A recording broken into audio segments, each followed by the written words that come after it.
Do you ever wonder how great leaders in the community make things happen? When they encounter new, unexpected challenges like a pandemic, how do they continue to successfully make an impact? Welcome to That Sounds Terrific, the podcast that connects you with these amazing people. Get insights on what they do to meet their goals, find out how you can help them in their mission, and learn their methods so you can be more successful at what you do. Welcome to That Sounds Terrific with host Nick Koziol.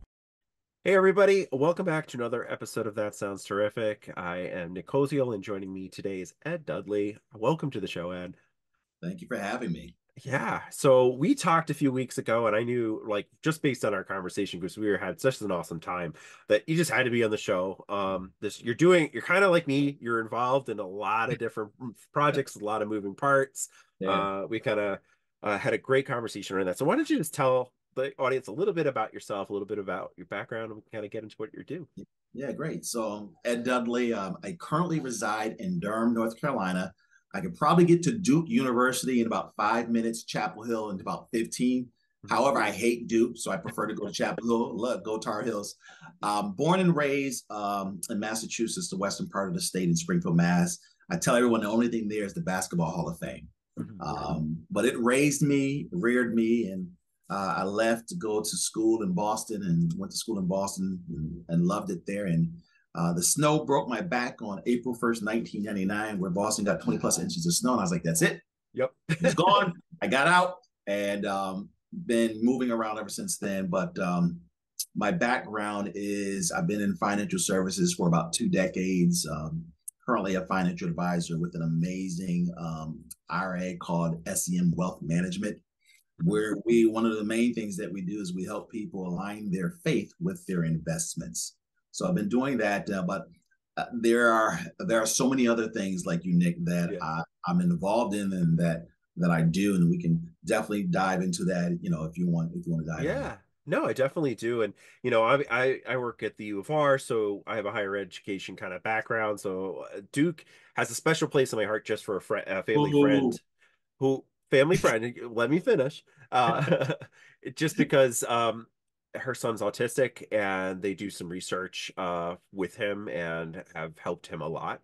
So that part of it, other than that, I have no affiliation with Duke or Chapel Hill. So, but they're both good schools. But I can see why you would gravitate towards one. So, But yeah, I mean, I thought that was super interesting, the wealth management stuff and the centered around faith. So we could talk a little bit about that and kind of get into some of your other things that you do. So how did that kind of come to be? How is that something that... I believe nothing happens. I believe there's a season for everything. And in the season that I was in at one point in time, a good friend of mine, I was working with this other, and was basically doing my own thing as a sole advisor. And I had a friend come into my office that had recently made a change. And he said, Ed, I'm working with this organization called SEM Wealth Management. And we're surrounded by people that, are believers in our faith. And, it's at the center of everything. And they have portfolios that center around helping people. I'm like, get out of here. I'm like, no, it doesn't exist. He said, no, I promise. I'm like, that doesn't exist. Yeah. So he told me more about it, and I'm still like, yeah. I'm like, okay. So 2020, during all these social unrest and COVID and everything, I basically put a video out on social media. And I don't do videos. I don't share a ton of personal stuff on social media, but I was feeling very emotional with everything that was going on, because I started thinking about things that have happened in my life, people that I know. So I went on Facebook, turned record on, and put out a plea to individuals. And I stopped, went back, and sat down. Sunday morning, I wake up, and something in me is like, put it on LinkedIn. And I put it on LinkedIn, and it goes viral. I think the last, when I stopped looking at it, was like 25,000 views, something like that. And I said, okay. So the co-founder of SEM Wealth Management, Jeff Hybeck, shout out to Jeff. He does a weekly blog, and he takes the blog and he takes my video and he puts it in his weekly investment blog. And it says, we're here to support, stand with. And one of his top clients gets the blog, sees it, and says, we need to have a conversation. Why are you getting your firm wrapped up in all this political stuff? So I get a message from Jeff, and he said, Ed, pray for me. I'm meeting with our biggest client, but I'm not swaying from my position about supporting what we believe is right.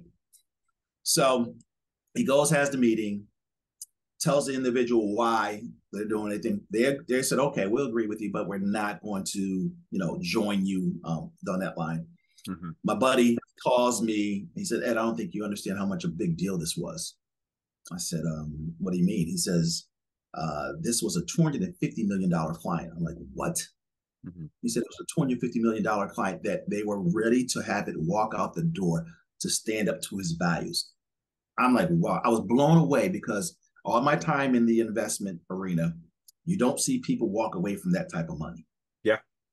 And it blew me away. And it told me everything about him and more so the firm as a whole. So you fast forward, maybe almost a year later, I get a text message from my friend Garland. And shout out Garland, he'll be in a couple weeks. And Garland's like, Ed, we're coming after you. I'm like, what do you mean you're coming after me? I'm like, what are you, a bunch of Scientologists? Like, what are you doing? He's like, no, we want you to come work with us. And I'm like, what? So over a course of some time, months, we talked about what that looked like. And it's like, Ed, we want you to be Ed. We want you to do everything that you do, everything that you got your hands involved. We want to support you and let you do that. And we'll help you uplift a lot of the stuff that you're doing. So after some prayer, I joined them. Haven't looked back. They're an amazing firm of amazing, caring, loving individuals. When you hear about people living their faith truly, that's an organization that I can actually say, so they're doing that. So I'm glad to be affiliated with them. So that's how I ended up with SEM Wealth Management and doing the things I'm doing from a wealth management side. Yeah. I mean, that's super cool. That's a great story. And wealth management in general, like I've tried to have a couple on the show, and it's funny how like the restrictions, you can't talk, you can't do this, can't do that. And so it's so depending on the firm, they want to know what you're talking about. Is it scripted out? Because you got to be very careful what you say. So I typically will never talk about investment advice or any type of stuff on different things. But I tell everyone what I do on the wealth management side is just a small piece of who I am and what I do. Yeah. And I know that's totally true. It's just, it's interesting that the difference between like all the different types of wealth management group, but they always sort of have these niche areas. And I like the niche area that you're in. And it's so important to be able to live by your values. And not that there's anything wrong with some of the other groups that are out there. There's nothing wrong. There's nothing wrong. What I always tell people, I said, on a regular basis, we will congregate based on our values. We will vote based on our values. But a lot of times we don't invest based on our values. We typically say, what's the best return? Yeah. What's going to give me the most money? Not understanding that sometimes that best return is not the best thing for the environment, even for people. Yeah. Yeah, I have a personal experience with investing in something that wasn't the best thing for the environment, but was good for a return. So that's an interesting conundrum that we could go into a totally different podcast episode. Completely down. We can go down a rabbit hole with that. But I always tell people I wasn't always that way. Yeah. I was always looking at what's the best return. Right. What's the best return for the least amount of risk? And that's how most of us, that's how we look at our 401ks, our 403bs, our retirement. But I was glad when I was introduced to SEM, talking about not just what's getting great returns, but also doing what's right. Right. Yeah, and that's kind of what I have. I have a group right now that I work with, and it's great because there is some automation in there, but there's also some customization that I can do to kind of say, nope, I don't want to be involved with that, kind of thing. So that's important. Yeah. But okay, so that's just a small part of your life, small part of what you're doing. What else are you involved in? So I always, I always smile and laugh when I tell people, just a lot of different things I do. I'm very passionate about nonprofits. I think nonprofits fill the gap where our government and society and our government as a whole fails to fill. So I sit on several nonprofit boards. I sit on a board called United Against Slavery, which is pretty much a global nonprofit that focuses on human sex trafficking. Mm-hmm. We don't work directly with clientele. We work with data collection, Right. Making sure that we have the right data in place to understand, and then more importantly, to help combat it. We were happy that I think it was 2019, we got the U.S. Department of Transportation's first global impact award to help us with our research. And we just, about last month, we just released our study that was 3 years in the making. Mm-hmm. So that's out on our website, unitedagainstslavery.org. I sit on a local nonprofit called SwingPals, which is a nonprofit that works with, I want to say, underserved youth to teach them leadership skills, mindful skills, self-regulation skills, but we use the game of golf. So we're in most of the middle schools, because we really only work with middle schools. We work with most of the middle schools in my area. We'll come during their gym time and do these classes. And then a handful we take out to the golf course and to our hub over there to do some more stuff with them. And we try to follow them from middle school to high school. And hopefully by the time they're in high school, they're leaders, mm-hmm. doing things that are right, and then coming back and pouring into other youth. I also sit on a board of an organization called Unum One Foundation. Mm-hmm. Unum One Foundation really is about getting in front of minority investors and founders to just talk about different trainings and the way to democratize capital and things like this. So I'm excited about that. But at the top of the list of what I do is my wife and I run a nonprofit called Shining Light in Darkness. And it's a nonprofit that focuses on survivors and victims of sexual assault and domestic violence. So that's mm-hmm. when I tell everyone, the things that I do, that sits at the top of my list of what I do. I spend the majority of my time doing that. And then, serving our community. And then the other thing I almost forgot about, we, about almost 2 years ago, with a couple, with another individual, started a men's support group. Mm-hmm. And we call it a brave space for men to just sit down and talk. A lot of men, we carry the weight of the world on our shoulders, and historically, we have not been great communicators in talking. We internalize everything. That's why we got sick. That's why we died faster than women. But I also joke that we died faster than women are wise, simply because we wanted some peace. I'll get in trouble for that. My wife never sees this, but it's a great space for men to just come and talk and share. And that has been such a blessing in my life. I've seen men cry. I've cried. I've seen men hug each other, men tell each other that I love you, that were once strangers. And it's a very diverse group of individuals, from blue collar to white collar to black, white, Asian, Hispanic. And we just meet once a month and just talk. That's awesome. Yeah. So those are the things that I do. So you're not doing anything. Okay. So, yeah, all right. Well, and I had hair before I started doing all this stuff too. Oh, yeah. Well, and you might, maybe I'll have to bleep out that last section so you don't get really in trouble with the. Oh, no, I like to get in trouble. Okay. I'm like John Lewis. I'm about that good trouble. I also like to live dangerously. That's awesome. So yeah, how did the men's group sort of come about? Like what? Yeah. So started that. Yeah, so I used to run for several years. I ran a networking group for professionals and entrepreneurs to come together and network and talk and share and learn. Mm-hmm. And there was a gentleman that I was on LinkedIn in my area that we have been connected on LinkedIn but had never met. So we're fresh out of COVID, and so we're going live back face-to-face with our meeting. He shows up and he says, Ed, we need to sit down for coffee. I've seen some of your stuff that you're doing on LinkedIn. Let's talk. So we sit down and we talk. And we just had a very rich and deep conversation. And one of the conversations that we were spending a lot of time on, and I didn't know why then, I know why now, is marriage. Mm-hmm. Both my wife and I have both been married before. And I shared with him that some of the things that we do to try to strengthen our marriage and to make sure that we're not a statistic again. And he was like, man, you and your wife need to do some type of retreat for couples. And I looked him dead in the eye and I said, hell no. I said, I'm not doing anything else with my wife. No, no, no, no, no, no. And we laughed and we continued to hold conversations and just talk and just share.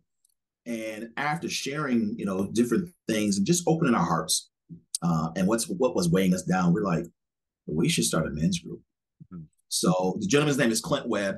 So we held an informational meeting to just grab a couple people, see what they want. Another gentleman by the name of Mitch Webb, who is big into health and wellness and things like that, came in and was like, let's do this.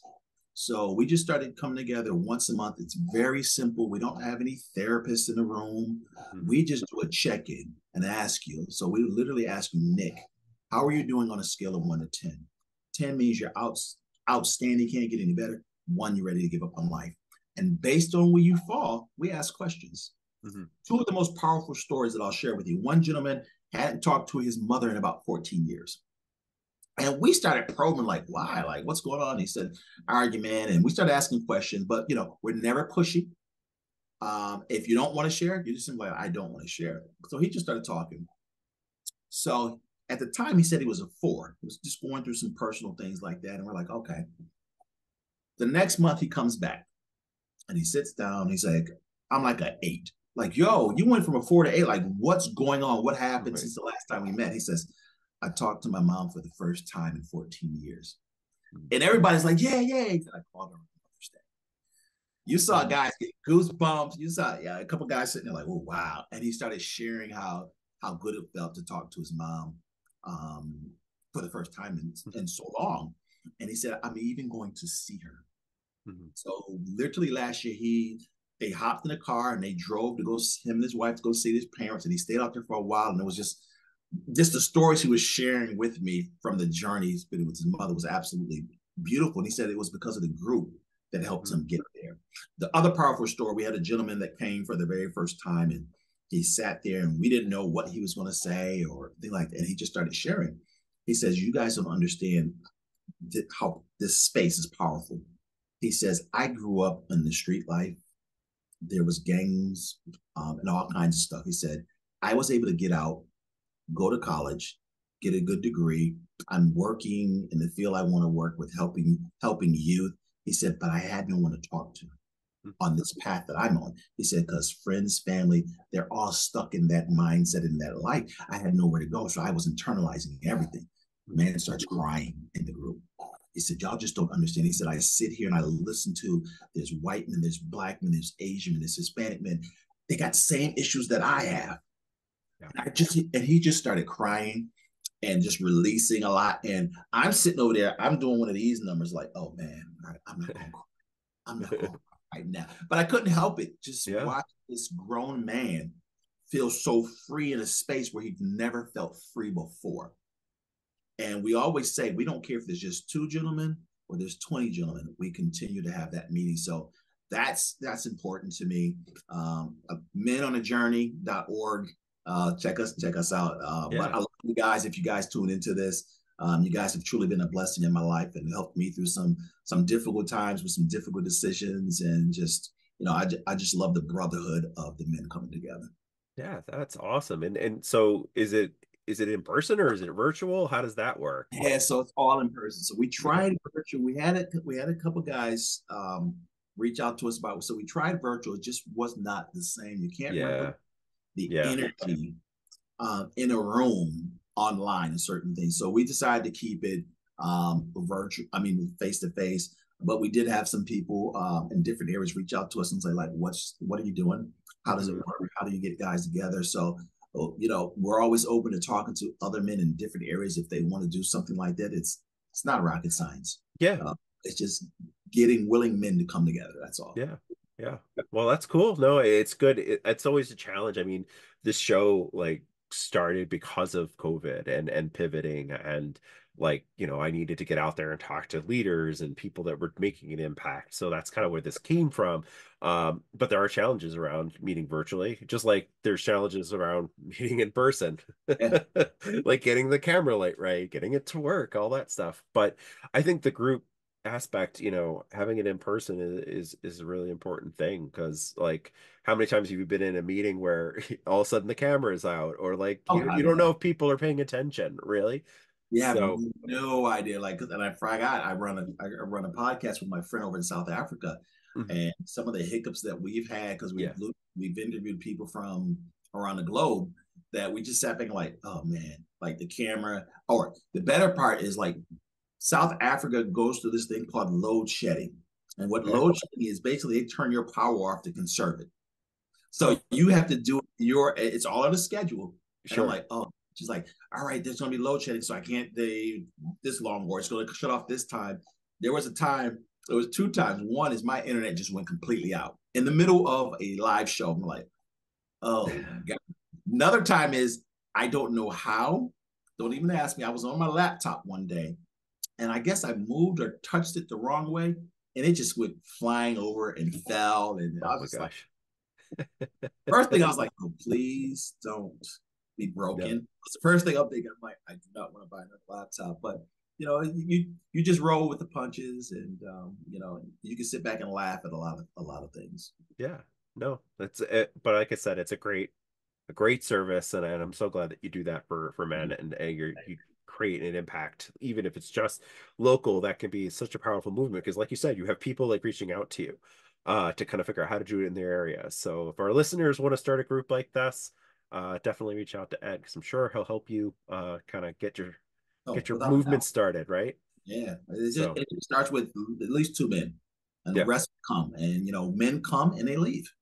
Mhm. We have a core group of about 9, 10 guys that always show up faithfully, but we've had guys that come. We had one guy that came in and just unleashed everything that was in him. Like he took 30 minutes himself, just unleashed everything. And he never came back. But in that moment, he felt in a safe space that he could get it all out. And that's Yeah. what it's all about. Well, that's terrific, man. Cool.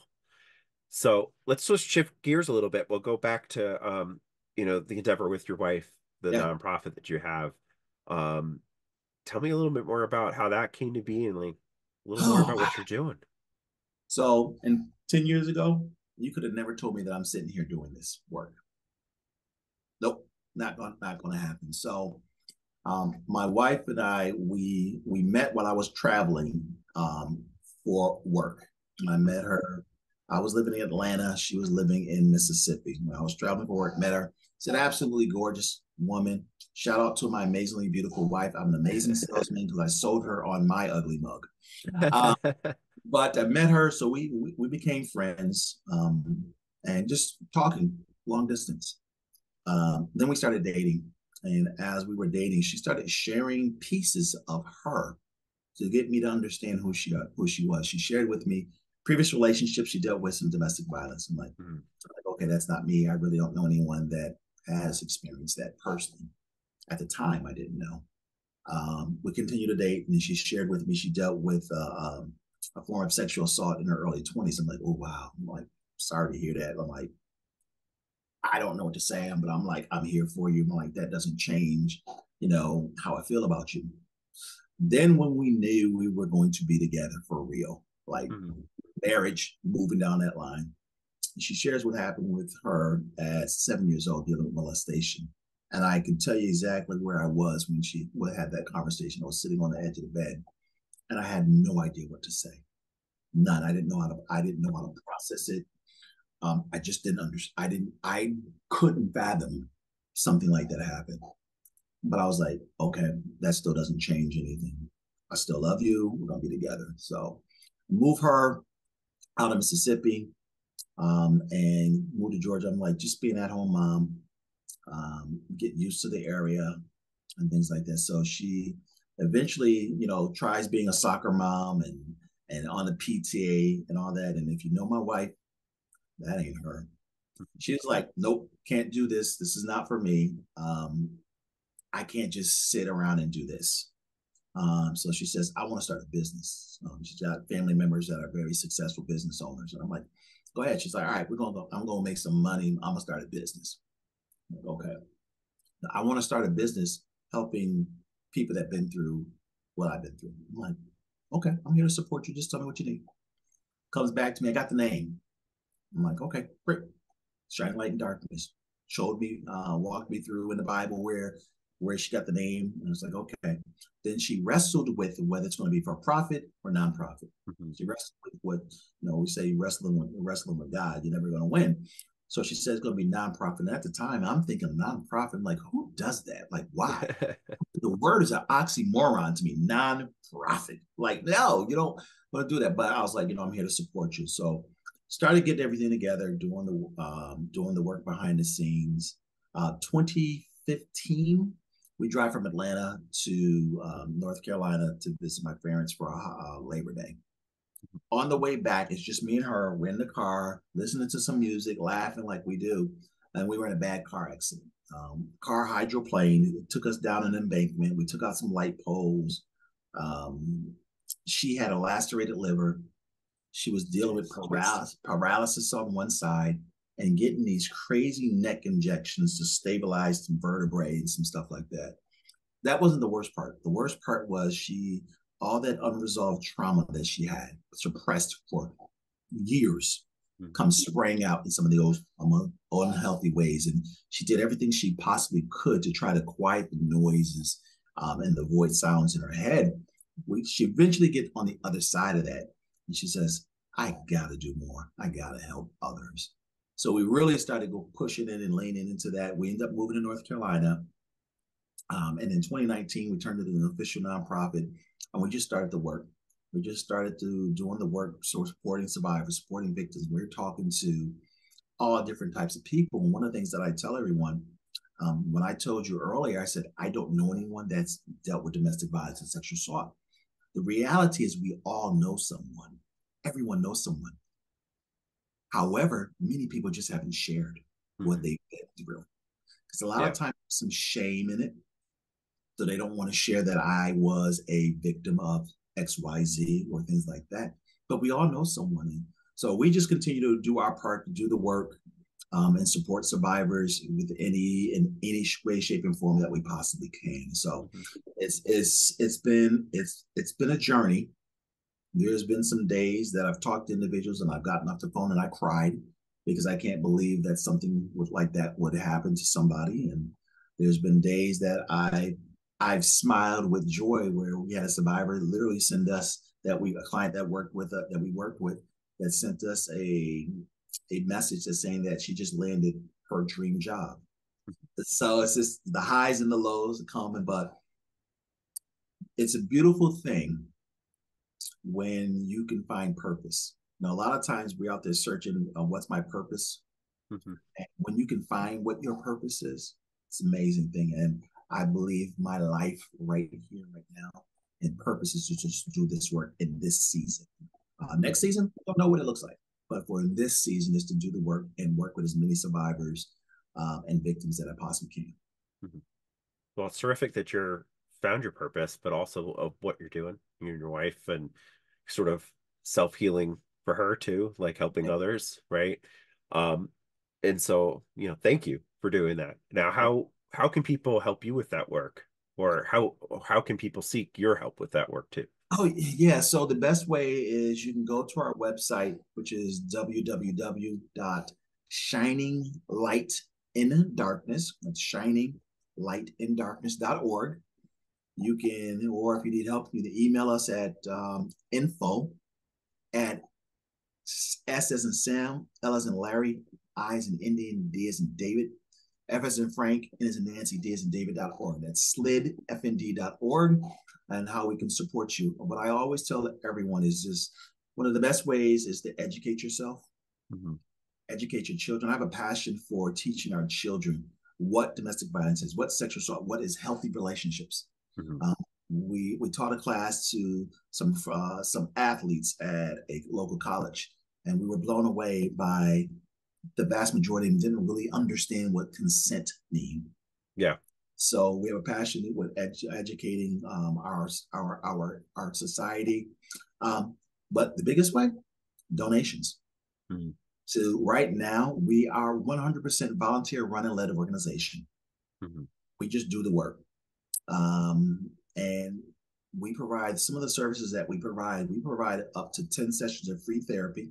So a survivor doesn't have to worry about getting the help that they need. We'll take care of that.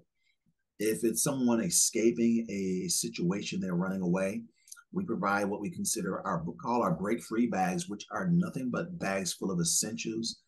We're actually going to an event that Blue Cross is throwing for us, that we're going to pack 200 bags of essentials, which like lotions, brushes, toothpaste, and then products for survivors. But we also provide emergency shelter. Individuals that are looking for emergency shelter, we will put them up, depending on what's going on. We'll put them up in some emergency shelter from time, anywhere from a week to 4 weeks. But we try to meet them where they are. What do they need at that time? What can we support them with in their here and now? I'll tell you a crazy story. I'm still mad at my wife for the Saturday night before NFL kickoff season. That night she tells me, and I'm a huge football fan. I'm a huge Patriot fan. Football season's about to kick off, even though I know we're going to stink. She said, well, we got to help somebody. I'm like, what do you mean? She said, we got a survivor that one of our clients is getting evicted. They have until Monday to get all their stuff out their place in order to so they don't lose anything.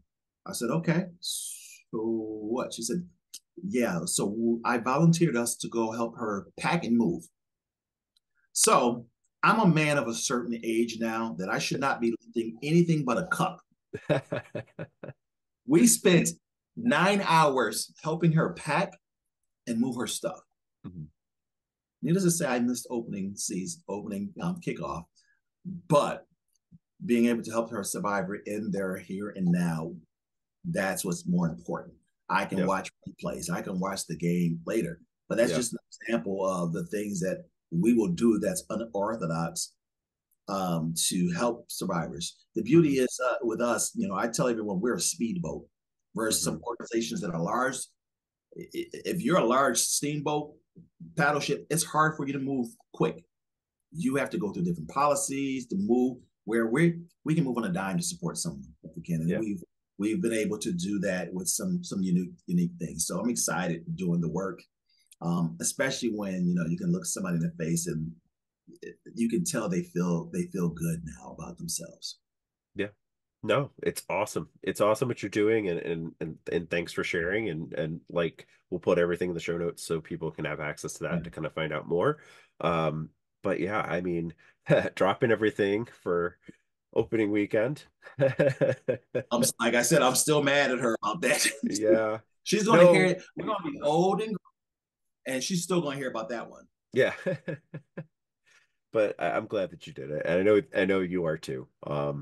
So yeah, but I can relate to the whole sports thing. I mean, pretty much all of everything that I do, I'm just doing the short replayed games and trying really hard not to see anything on social media about the results of that game until I do, right? I did not look at my phone. Yeah. Because I'm like, I don't want to know what's going on. I don't want to hear no scores, no updates, because I got a lot of sports fans on my social media that's dropping all kinds of stuff. I'm like, nope, not going to do it. Yeah. So, or you have the friends call or my brother or whatever call up and go, hey, did you see? No, shut up. No, shut up. Don't bother me. I didn't see anything. I was moving someone for 9 hours. But no, I think that's terrific what you're doing. And, that's such a great organization, and to hear that journey that you and your wife have had and how much it's been worth it is awesome. Oh, without doubt.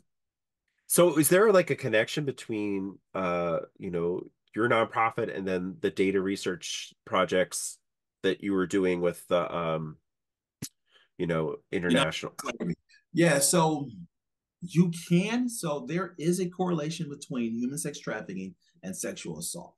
And even domestic violence is also called intimate partner violence. There is a connection that can be made. One of the things is I let the experts and the people in the field of human sex trafficking, because that's a whole nother ball game, I let them do that work. And there are times where they will send somebody that is a survivor or something to us, and we just focus on the domestic violence and sexual assault. So we have a couple partners in the area that if someone finds us first, and we do our assessment and find out there's some human sex trafficking in there, we're going to bring our partners in as well Sure.